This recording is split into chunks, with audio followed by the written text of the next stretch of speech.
Bienvenue à cette table ronde dédiée donc aux usages éducatifs pour les réseaux sociaux.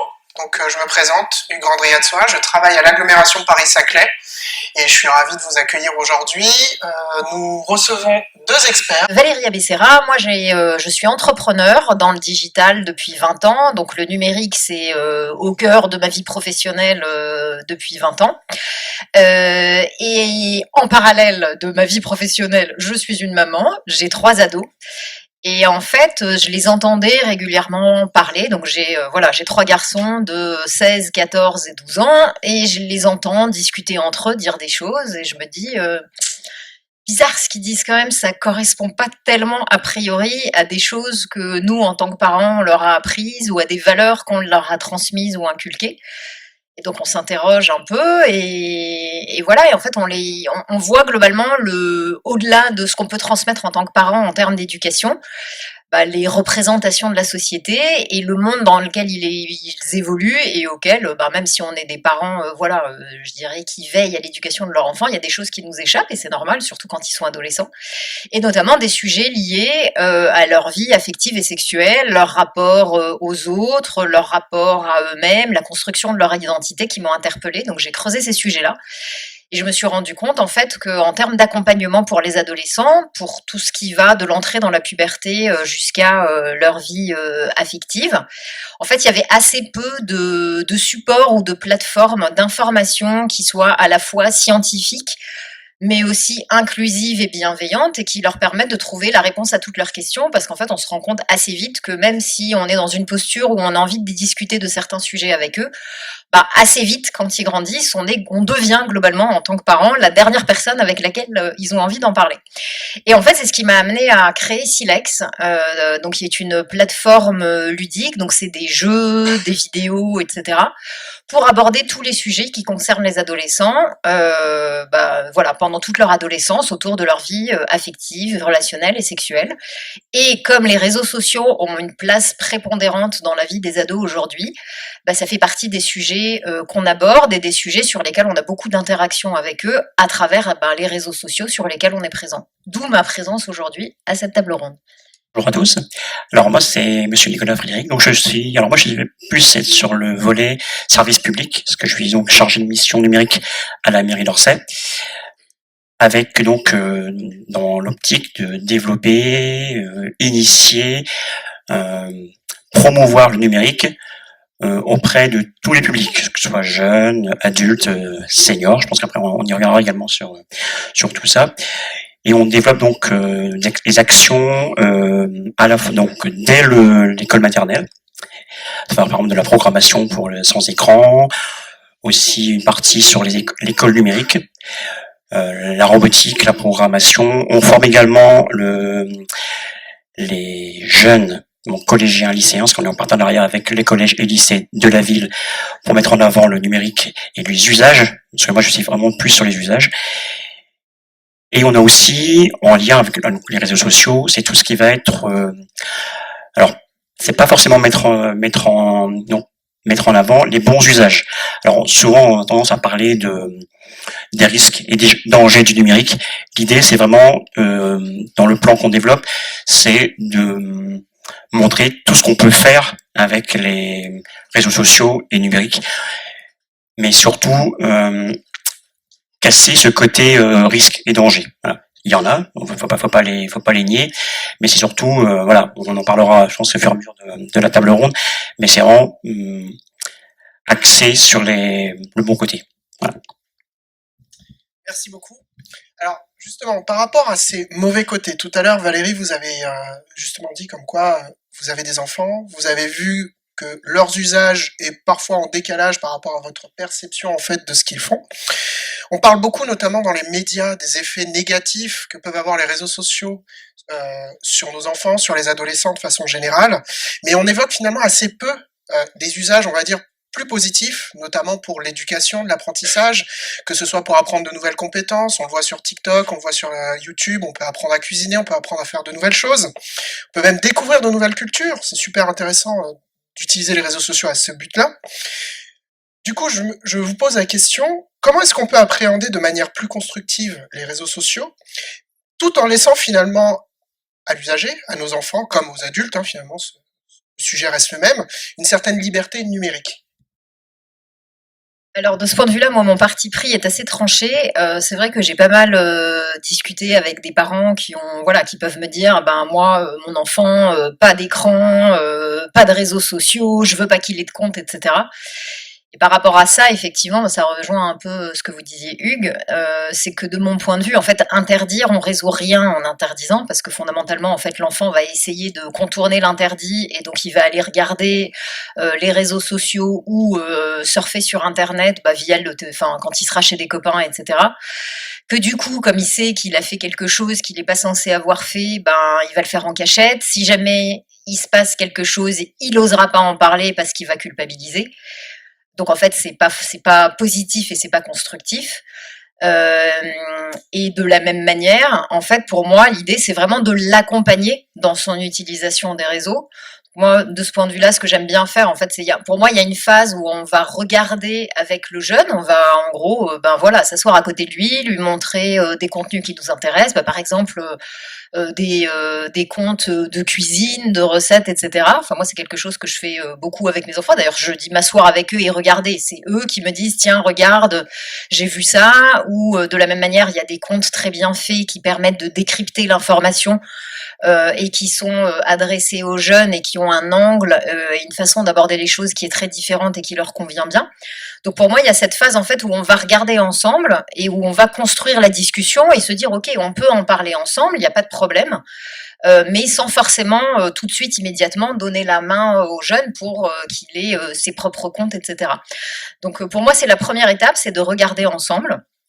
Après, fondamentalement, on peut, à partir du moment, en fait, pour moi, il y a un vrai déclencheur qui est le moment où l'ado a un téléphone portable à lui.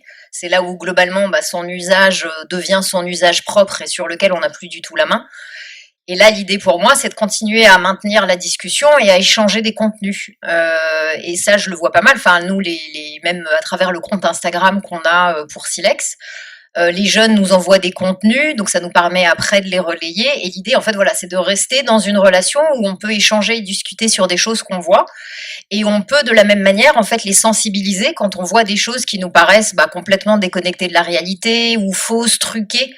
Ou pour moi, il faut faire un accompagnement pour leur expliquer que voilà, ce que partagent les influenceurs ou autres sur les réseaux, c'est pas nécessairement la vraie vie, mais leur donner les codes pour comprendre en fait ce qu'ils voient. Et c'est hyper important qu'ils aient les codes pour pouvoir après avoir une lecture en autonomie et sans être surpris par les contenus qu'ils vont voir. Et donc ce partage où on va décrypter et analyser ensemble fait partie de l'apprentissage.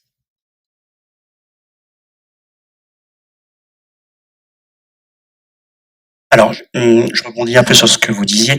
Effectivement, par rapport à l'usage du portable, notamment le téléphone, avant c'était un peu le marquage. Le marqueur, c'était l'entrée en sixième. Maintenant, on voit dès primaire, CM1, CM2, que certains enfants ont des smartphones.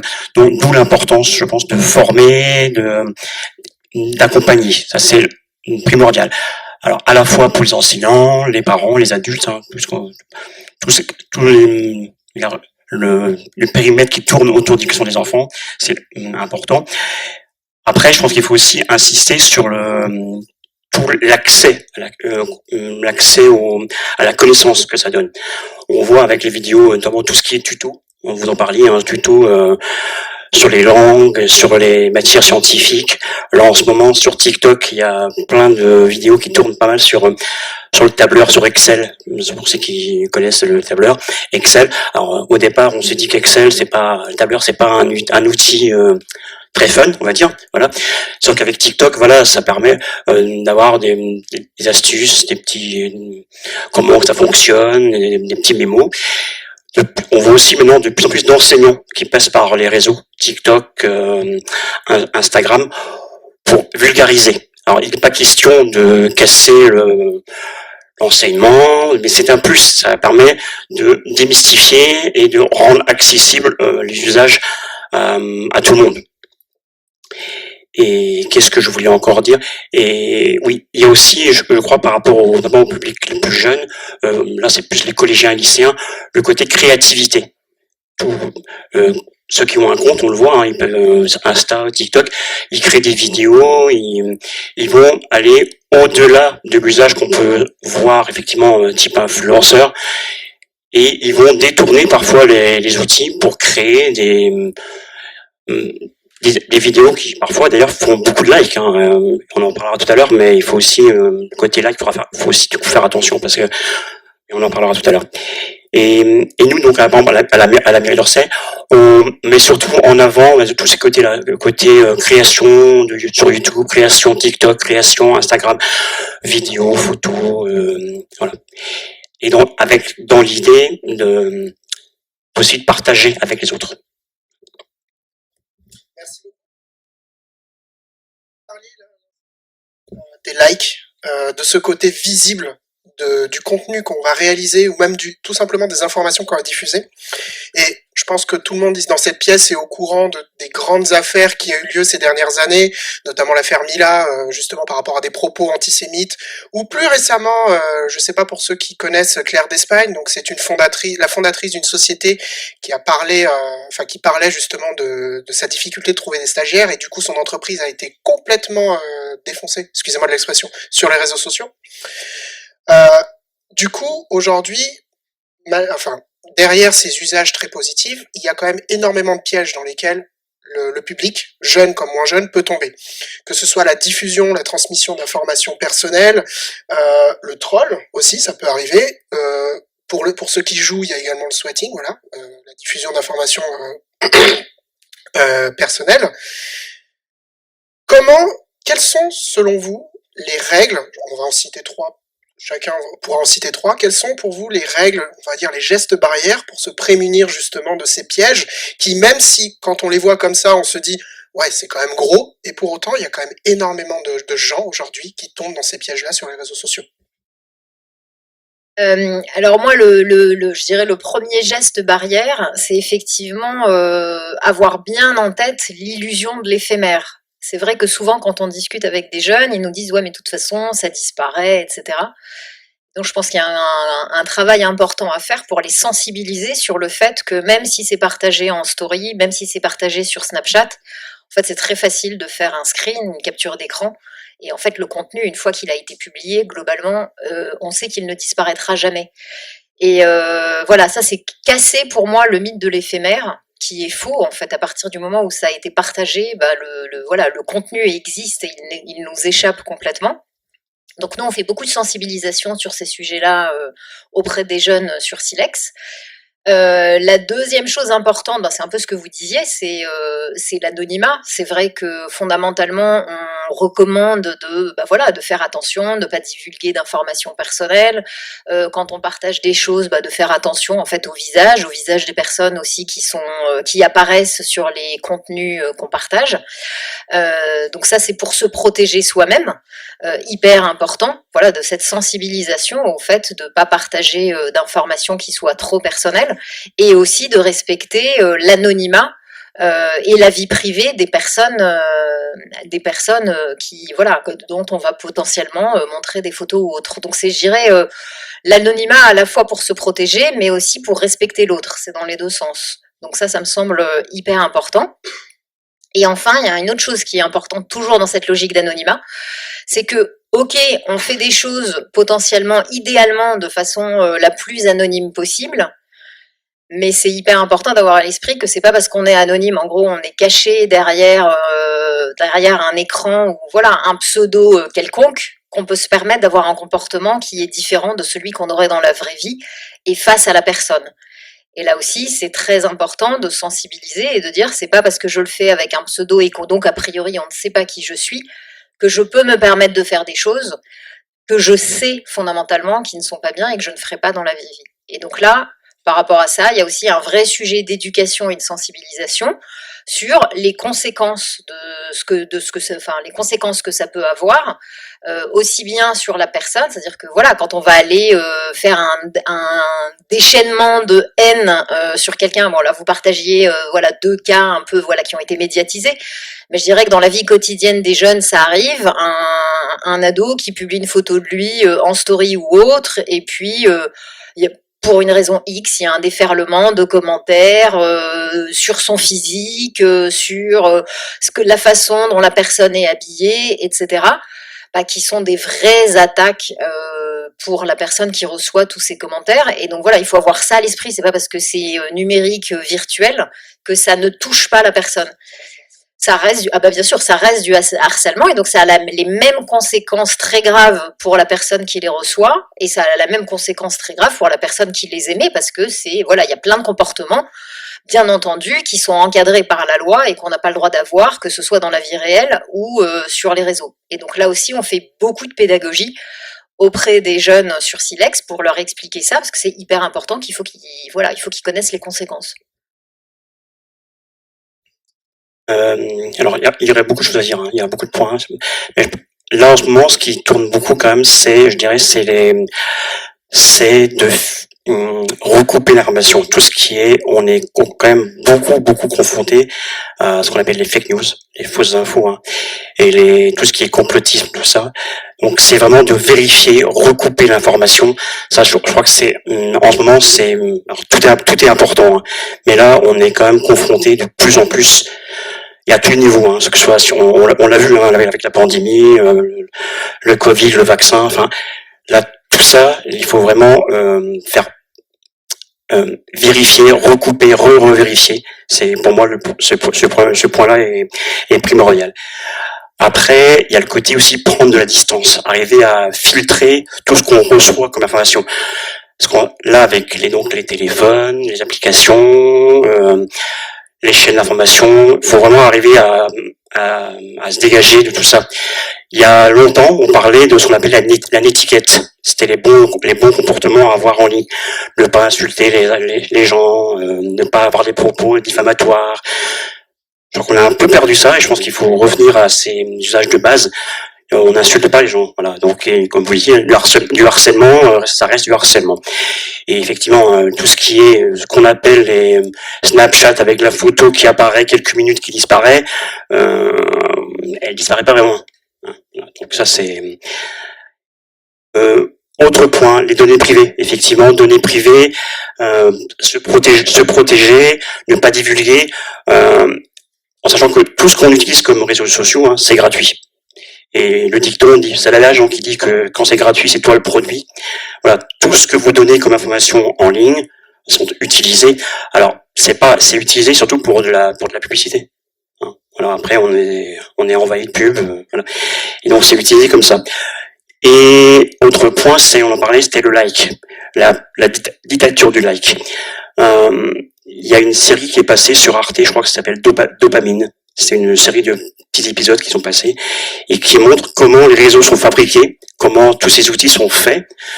D'ailleurs, certains ingénieurs qui ont travaillé avant chez Google, Facebook, tout ça, l'ont dit un peu plus tard, mais voilà, ils le disent maintenant avec 10 ans de recul.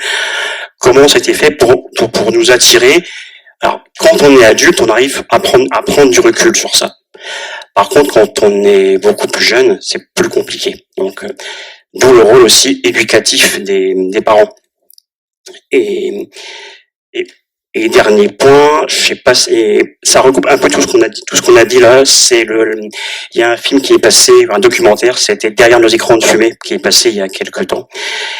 Et voilà, si vous avez l'occasion de le voir, je vous le conseille. C'est parfois c'est impressionnant, mais ça montre comment ces réseaux sont faits pour qu'on rentre dans les réseaux et après on reste dans les réseaux. On scrolle, on passe des heures, des nuits entières sur Internet, sur ces réseaux. Voilà. Bon, on est un peu négatif là, mais voilà, mais il faut aussi en prendre en réalité, mais tout en étant quand même, voilà, il y a à la fois des bons côtés, c'est comme tout, hein, il y a du bon côté, il y a du moins bon, mais voilà, il faut essayer en tout cas de prendre le meilleur.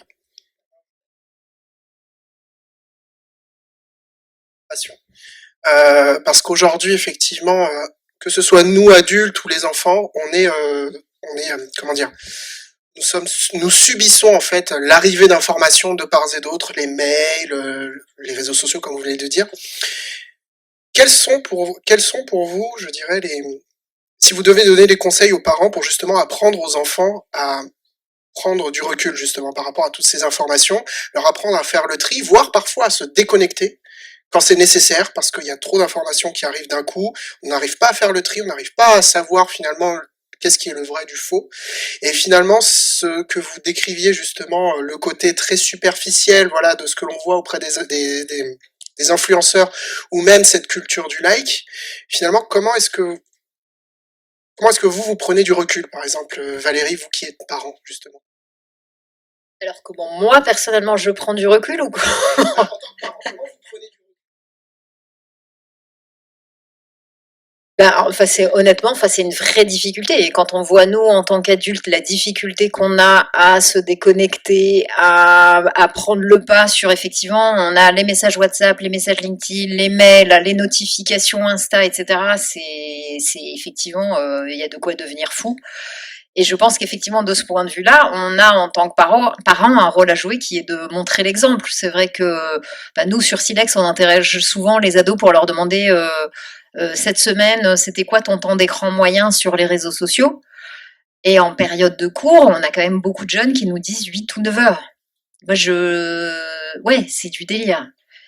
Et en fait, bah, les amener, ne serait-ce que de leur poser la question, qu'ils aillent regarder dans les paramètres de leur téléphone et qu'ils aillent effectivement regarder. Il y en a plein après qui nous disent ah oui, quand même.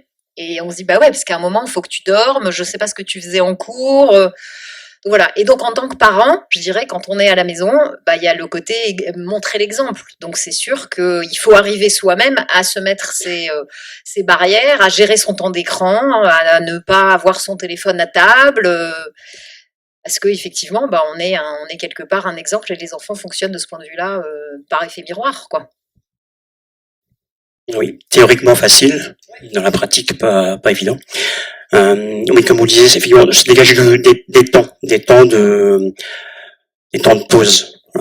Se fixer, alors pas d'écran pour les parents, peut-être voilà pour les enfants, pas d'écran dans la chambre, pas d'écran total, voilà. Le repas sans téléphone.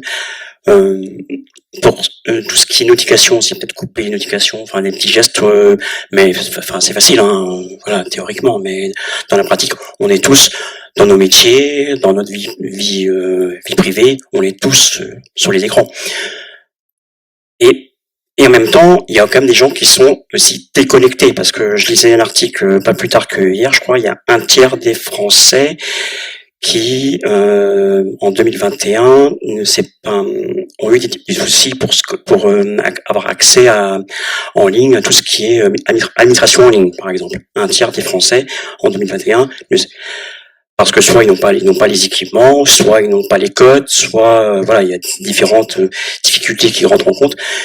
Bon, oui, il y a aussi un delta important entre ceux qui vont être H24 sur les écrans et ceux qui sont le plus éloignés. Voilà, c'est pas simple, mais les bons conseils, voilà. Après, c'est gérer le temps et après aussi, après, il faut pas non plus. Je pense que si l'enfant, alors là c'est pour les parents, si l'enfant fait autre chose en dehors, c'est bien aussi. Voilà, s'il lit, s'il fait du sport, voilà, c'est bien aussi. Donc je pense qu'il faut pas non plus mettre trop là-dessus, mais voilà, tant que l'enfant va faire autre chose sur ses temps de loisirs et pas que les écrans tout le temps, c'est pas plus grave. Voilà.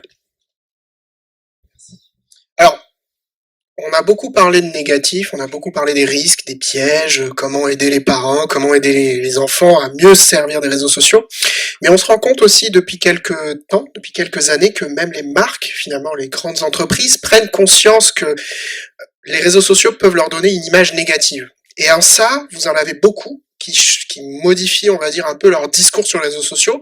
Parfois, ça peut s'apparenter à j'appelle ça du greenwashing, mais bon, peu importe. Mais dans tous les cas, il y a une volonté, je pense, de rendre plus positives les actions qui sont menées par les entreprises sur les réseaux sociaux. Si on se projette, on va dire, sur les années à venir, comment est-ce que vous voyez des usages à venir vraiment qui pourraient être intéressants, utiles, aussi bien pour la société, mais aussi bien pour nous à notre niveau, et qui pourraient vraiment contribuer à un changement, je dirais, aussi bien au niveau comportemental, au niveau éducation, et pour que les réseaux sociaux aient vraiment je dirais, un impact vraiment positif au global sur la société. Alors par rapport à ça, je pense que j'ai juste une réserve en préambule qui est que le propre des réseaux sociaux, c'est que c'est du contenu qui est généré par les utilisateurs et que donc on peut avoir des utilisateurs qui font des choses très bien et qui vont dans le bon sens, et à l'inverse des utilisateurs qui continuent à promouvoir des images assez normées de la réalité et fausses. Et donc à partir du moment où c'est du contenu produit par les utilisateurs, ça veut dire que personne n'a de contrôle en fait. Et je vois pas, je vois pas Facebook, Instagram se mettre à censurer des contenus parce que ça va pas dans une vision positive de la société. Donc mis à part cette réserve, qui est que de toute façon il n'y a pas vraiment de contrôle là-dessus, hormis tout ce qui est bien entendu hors la loi, mais au-delà de ça. Pour moi, en fait, je pense qu'il se passe déjà des choses majeures sur les réseaux à travers des personnes, enfin voilà, des influenceurs qui ont un peu, ou des personnalités qui ont ce côté rôle modèle et qui vont dans le sens d'une société plus positive, plus inclusive, qui casse les codes justement du mythe de j'ai le corps comme ça parce que je me suis fait refaire 15 fois, je pars en vacances en permanence dans des îles sublimes, j'ai des belles voitures, des beaux sacs à main, enfin bon voilà, la vision très très très stéréotypée en fait qu'on peut voir sur les réseaux. Il y a des influenceurs, il y a d'autres personnalités qui vont complètement à l'opposé de ça. Typiquement, je sais pas, je vais prendre l'exemple de Lena Situation, qui parle probablement un peu à tout le monde dans la salle, et qui, voilà, se montre à la fois hyper maquillée quand elle participe à un événement, mais aussi le visage à l'envers quand elle se réveille le matin, parce que c'est ça la vraie vie, et qui prône, qui a un discours très qui vise à normaliser les corps comme ils sont, qui prône pas une vision complètement déconnectée de la réalité des choses. Et il y a de plus en plus, il y a aussi des influenceurs ou des personnalités qui prônent pour moi ces valeurs positives, inclusives, bienveillantes. Et je pense qu'en fait les marques ont un peu suivi ce courant-là. Vous parliez des marques. Je pense pas que ce soit les marques qui soient à l'initiative de ça. Les marques se sont rendues compte qu'à travers leur campagne de publicité, où elles font appel à des mannequins qui représentent absolument personne dans la vraie vie, c'était complètement à contre-courant. Et de plus en plus, maintenant, les marques, effectivement, s'appuient sur ces influenceurs et influenceuses qui prônent une autre vision des choses parce qu'elle est plus proche de la société pour faire passer leur message, mais parce qu'elles étaient, elles, déconnectées de la réalité. Enfin, moi, c'est ma perception. Je dirais que tout à l'heure, on parlait des contenus. Je pense que ce qui va ressortir à terme, c'est quand même les bons contenus qui ressortent même si les mauvais contenus, on en parle, ils sont diffusés beaucoup plus vite que les bons. À terme, quand même, ce qui est positif va rester. Et pour ce qui va arriver plus tard, je pense que le partage de connaissances, ça va rester. Et surtout on voit un petit peu genre tout ce qui est les pratiques collaboratives. On parle par exemple de Wikipédia. Je pense que ça va encore prendre de l'ampleur. Et maintenant, tout à l'heure, on parlait de greenwashing, mais malgré tout, quand même, le côté environnemental va prendre aussi. Et ce qu'on parle de plus en plus, quand même, de numérique responsable. Et ça, on pourra, vu la situation climatique dans laquelle on est et qui se projette, on sera obligé, je pense, malgré tout, de ralentir. Alors après, c'est pas pareil, théoriquement facile dans la pratique, mais la technologie pourra, je pense, aussi servir à développer ces côtés-là. Et l'avantage aussi de ces outils, je pense, c'est le côté au niveau éducatif, ça permet un accès différencié. On le voit de plus en plus au niveau éducation. C'est plus en mode descendant. Maintenant, on est quand même assez en transversal, et ça permet notamment peut-être à des publics un peu éloignés ou des enfants qui n'ont pas les mêmes accointances avec l'école, de pouvoir quand même acquérir des compétences via ces outils. Et on voit aussi maintenant les enseignants qui adaptent alors peut-être plus c'est facile peut-être en élémentaire, mais adaptent en faisant des groupes classes avec des tablettes, d'autres des robots, d'autres les réseaux. Enfin, on peut arriver comme ça à faire monter en compétence les enfants. Et voilà, ce côté-là, alors on est vraiment dans le positif, et ça, voilà, deux trois pistes. Mais là, numérique responsable, éducation différenciée, voilà. Et je pense que les influenceurs, on en parlera peut-être un peu moins. Voilà. Là, comme il y a faut un exemple, tout à l'heure on parlait des tutos sur YouTube, sur TikTok. Un qui me vient comme ça, c'est sur YouTube, il y a un enseignant de la région de Rennes qui s'appelle Huito. Les tutos du Huito, c'est en anglais, c'est de l'anglais, c'est des cours d'anglais en ligne, par exemple. C'est ce qui me vient comme ça tout de suite. Mais c'est vrai que si on fouille un peu, si on regarde, enfin, il y a la liste est longue comme le rat, hein, comme on dit. Voilà, donc je peux pas comme ça en ressortir en plein, mais il y a, si on fouille un peu sur Internet, voilà, il y a des sources, des ressources qui sont, voilà, en termes de langue, en termes de science, en termes de codage, de programmation, de robotique, il y a pléthore. Il y a vraiment, donc dur de vous dire comme ça, une liste comme ça, mais il y en a plein. Voilà. Vous parlez de silex, mais voilà, c'est biaisé. Non, mais pour dire qu'effectivement, sur les réseaux sociaux et sur Internet en général, il y a aussi des sources fiables, expertes, etc. Après, il faut juste arriver à identifier et faire la part des choses entre des sources fiables et des sources moins fiables. Mais il y a effectivement plein de contenus qui permettent de faire des choses extraordinaires, c'est clair. On va arriver au terme de cette table ronde. Du coup, si vous avez des questions pour nos experts, c'est le moment. Des comptes de décryptage d'informations, est-ce que vous avez des comptes spécifiques? Pareil, je ne sais pas s'il y a aujourd'hui, ou si vous avez connaissance d'un site en particulier où on peut justement avoir ces informations, si on cherche des contenus éducatifs, si on cherche décrypte de l'information ou des choses comme ça, mais qu'on ait déjà des comptes. Parce qu'effectivement, vous dites, il y a pléthore d'informations sur Internet, ça on le sait tous, mais on ne sait pas lesquels ils sont. Et donc aujourd'hui, les problèmes qu'on a, en tout cas moi aussi, c'est qu'il faut que nous-mêmes on passe des heures sur Internet à regarder pour savoir qu'est-ce qui est. Donc si on pouvait avoir un petit peu d'aide à ces sujets. Oui, bon, après, c'est quand même à nous de faire la part des choses, mais c'est vrai que même sur Pinterest ou autre, on peut trouver des listes quand on cherche, mais quand on cherche hein, les top 10 articles, les VTT, je sais pas quoi, on a une idée et après à nous de faire. D'autres questions? En fait, pour rejoindre un peu la question précédente, le problème, c'est peut-être aussi un peu les algorithmes où quand on commence à arriver dans des sites pas fiables, on va dire, les algorithmes nous proposent d'autres sites pas fiables. Donc le problème, c'est d'arriver à trouver un point d'entrée fiable, en fait, tout simplement. Et ça, c'est compliqué. Ou d'en sortir, voilà. Comment est-ce que vous avez des conseils sur comment repartir de zéro, en fait, vis-à-vis des algorithmes? Comment on fait pour effacer ces traces qui sont pas bonnes?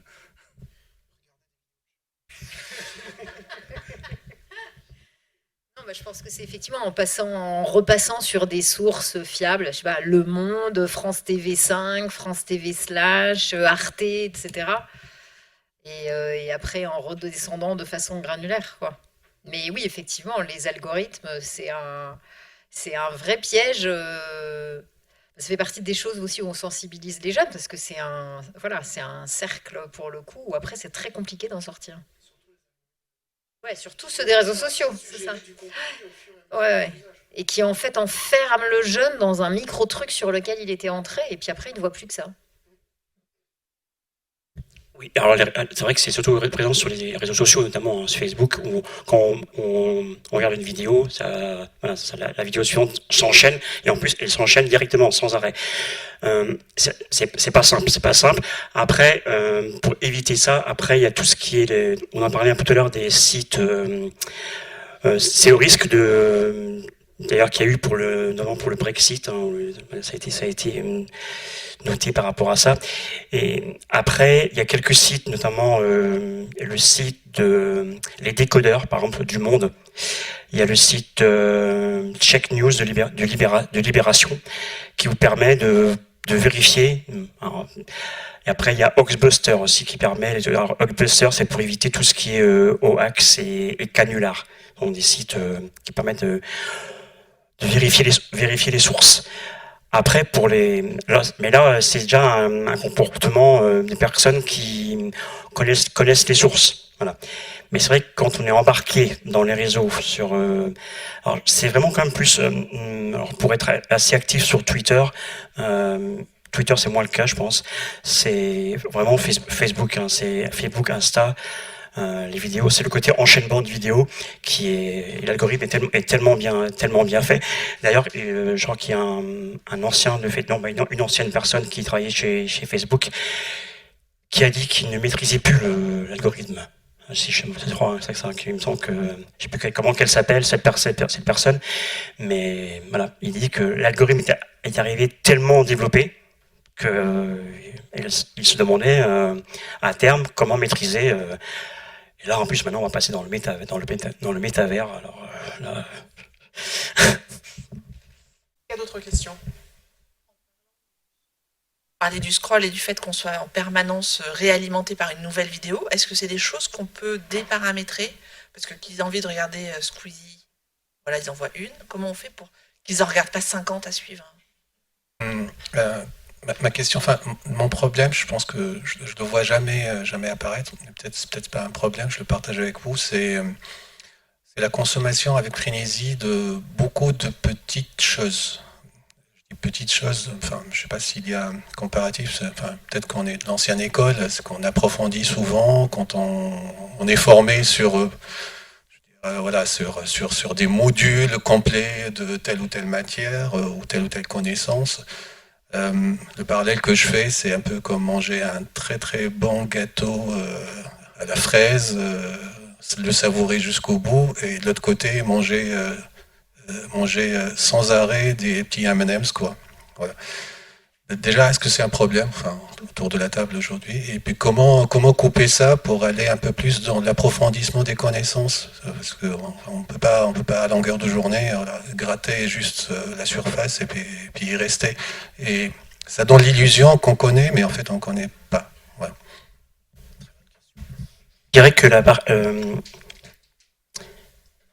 tout ce qui va être, enfin, par exemple, les tutos, ça sur Internet, ça reste quand même, c'est vulgarisé quand même. Hein. Faut pas, ça va pas remplacer l'enseignement, clairement. Après, on va quand même, là on sort un peu des réseaux sociaux, mais par exemple quand on parle des MOOC, hein, ça c'est les cours en ligne, c'est quand même plutôt bien fait. Mais ça demande une certaine discipline pour pouvoir se mettre tous les jours sur l'écran, assister aux cours, voilà. Après, pour tout ce qui va être sur les réseaux sociaux, les petites vidéos, les petits tutos, comme ça, ça reste vulgarisé. C'est pour du ponctuel, des petits instants, des bons plans pour utiliser tel outil. Mais ça va pas remplacer l'enseignement global et le cursus scolaire complet qui part, qui va de maternelle jusqu'à bac plus et universitaire, hein, clairement. En tout cas, je pense. Enfin, là, c'est mon avis personnel, on va dire. Et après, là où je vous rejoins, mais j'ai pas la solution. Mais c'est clair qu'on voit aujourd'hui, les jeunes ont une capacité d'attention qui est très réduite, quoi. C'est-à-dire que s'il se passe rien au bout d'une minute, ils décrochent. Et je le vois, nous, quand on fait des contenus pour la plateforme, on fait notamment des interviews d'experts, donc des psys, des neuroscientifiques qui viennent expliquer des choses, donc ils font vraiment de la vulgarisation scientifique. Et en fait, on fait exprès de découper les vidéos en plein de séquences très courtes, parce qu'on sait qu'en fait, si on leur met une vidéo de 5 minutes, ils ne la regarderont pas. Donc en fait, c'est une accumulation de petits modules qui, au final, au global, fera quelque chose d'un peu plus approfondi. Mais effectivement, celui qui a vu qu'une micro-séquence, il aura une fraction du message et de l'info. Mais voilà, moi j'ai pas la solution non plus, mais c'est un vrai sujet. Par rapport à ce que vous venez de dire, est-ce qu'il n'y a pas finalement... excuse-moi. Moi, j'aimerais revenir sur le fait d'accompagner l'enfant, en fait. est-ce qu'on ne devrait pas plutôt être plus concentré sur son mental?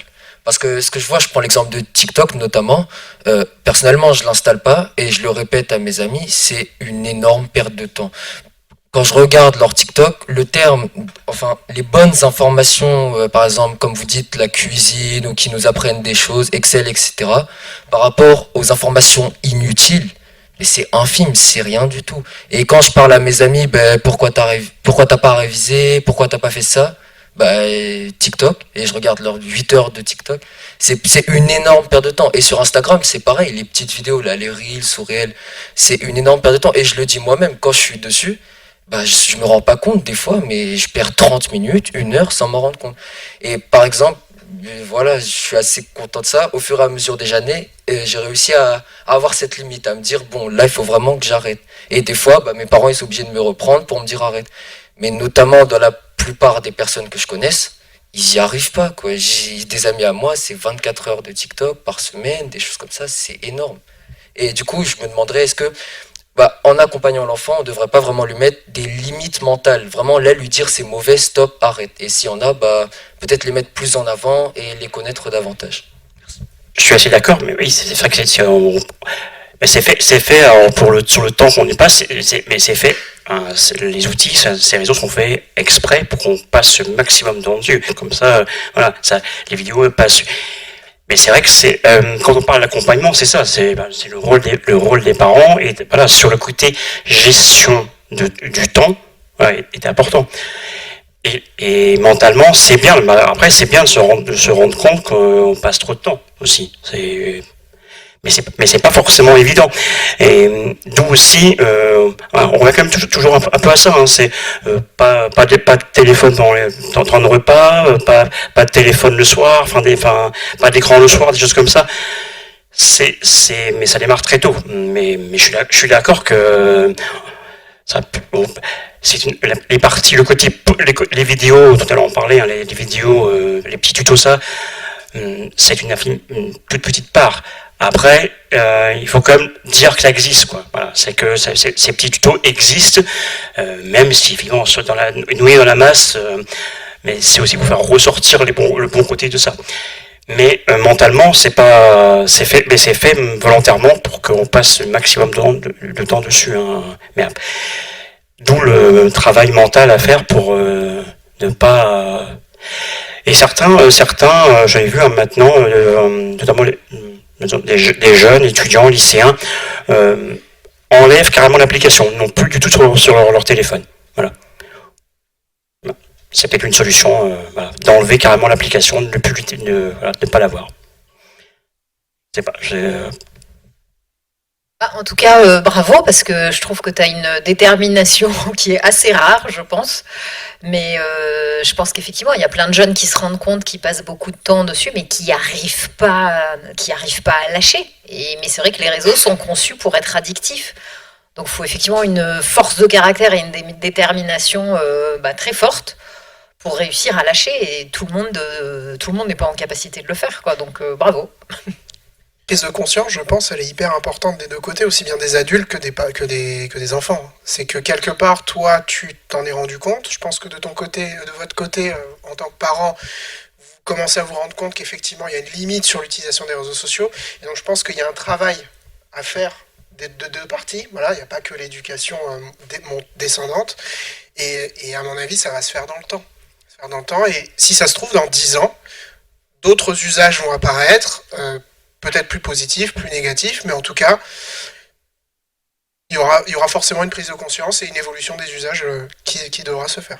Fear of missing out, c'est un phénomène qui touche tout le monde. Sur tous les sites, n'importe quoi, Le Bon Coin par exemple, son business se développe sur le fear of missing out. C'est-à-dire que vous avez des notifications qui vous disent, bah voilà, il y a un tel nouveau produit qui est à vendre, regarde. Sur eBay, c'était pareil, Instagram, TikTok, j'en parle même pas. Tous les sites aujourd'hui en ont fait leur modèle économique parce que ça capte l'attention et ça capte un utilisateur potentiel. Voilà. Je pense que tu as bien résumé effectivement les usages à venir. Encore faut-il que les réseaux sociaux, je parle des outils, te laissent le faire, c'est ça, et que tout le monde se mette une rigueur, une discipline pour le faire. Parce que je pense qu'il y a des gens qui se disent que ces 30 minutes passées sur TikTok leur ont servi à quelque chose. Je pense qu'il y a des gens qui sont comme ça. Donc, il y a un moment donné, effectivement, il faut se poser la question, qu'est-ce que je fais sur les réseaux sociaux? Pourquoi j'y passe 30 minutes? Et est-ce que ça va vraiment me servir? Au-delà effectivement du FOMO, de la peur de manquer de quelque chose, je pense on le voit beaucoup ressortir de plus en plus de la part des scientifiques et des pédopsies notamment. Pédopsie, oui, c'est ce que j'ai dit. C'est l'impact, en fait, parce que tu vois, tu disais, avant de dormir, je vais regarder une demi-heure toutes les stories des gens que je connais pour voir ce qu'ils ont fait. En fait, si finalement, j'avais pas vu qu'elle avait mangé ça, que lui était allé faire ça, ça n'aurait pas changé ma vie. Il y a un autre impact, en fait, au-delà du temps perdu. C'est l'impact sur le fait que ça renvoie au fait que, mais moi, j'ai peut-être rien fait. Je suis pas sortie, ça fait longtemps que je suis pas allée au restaurant, donc ça c'est on va dire pour des adultes, mais pour des jeunes c'est très dur aussi de se dire ok j'ai regardé tout ce que tous ces gens-là ont fait et moi j'ai fait quoi, ma vie elle est pas comme ça, et en fait il y a un impact aussi sur la santé mentale des jeunes qui est loin d'être négligeable parce que finalement ils sont exposés en permanence à ce que font les autres et c'est toujours montré sous un côté très génial parce qu'effectivement sur les réseaux sociaux on dit rarement je suis restée chez moi glandouiller et voilà. Qu'on a toujours l'impression que finalement notre vie elle est moins bien que celle des autres. Et ça c'est un vrai danger aussi pour les jeunes, je trouve. Oui, on revient un peu au le côté like, et souvent, je voyais l'autre jour une vidéo où on montre, enfin non, c'était sur Instagram, où il y a quelqu'un qui a détourné ils m'ont montré la belle photo Instagram, et à côté, on voyait la même photo avec un plan large, qui n'avait rien à voir, et du coup, c'était le côté montage, et le côté on croit que tout est beau, tout est bien, et en fait derrière la réalité est ce qu'elle est. Hein. Et on revient toujours pareil, le côté j'ai tant de likes, alors je suis telle personne, alors qu'en fait le like, au bout du compte, ça n'a pas trop d'importance. Dernière question? Ça rejoint un peu ce qu'on disait tout à l'heure sur est-ce qu'il y a un endroit où on peut voir des contenus intéressants. Pareil, dans mon ancienne école, c'est les bookmarks, pour ceux qui ont connu Netscape à l'époque. Dans un temps plus proche, c'est les avis sur les sites Bazaar Voice et compagnie. Quand on achète un voyage, on voit en général les étoiles. Ça, on ne l'a pas sur les réseaux sociaux. Et pour aller un peu plus loin, c'est qu'on est très rarement dans un cercle vertueux avec ceux qu'on connaisse pour aller sur les bons sites, sur les bons canaux, je sais pas comment on appelle ça dans les réseaux sociaux, les channels, enfin voilà. On ne discute pas souvent en fait, et puis en tant que parents, c'est vrai, on découvre des choses quand on discute avec nos amis parce qu'en fait on est bien conseillé, on est un peu, on va dire, du même bord, on cherche des meilleurs contenus. Chez l'enfant, il n'y a pas cet effet, ou alors je le connais pas, en tout cas il n'y a pas des déclencheurs pour pouvoir le trouver. C'est que toujours l'enfant découvre tout seul et puis il est emmené justement par les algorithmes des réseaux sociaux pour dans ce qu'il a vu, ce qu'il a aimé, mais jamais de cercle vertueux avec des copains ou des gens qu'il connaît pour aller dans les bons canaux, quoi. Les réseaux sociaux, c'est la découverte permanente, j'imagine, non?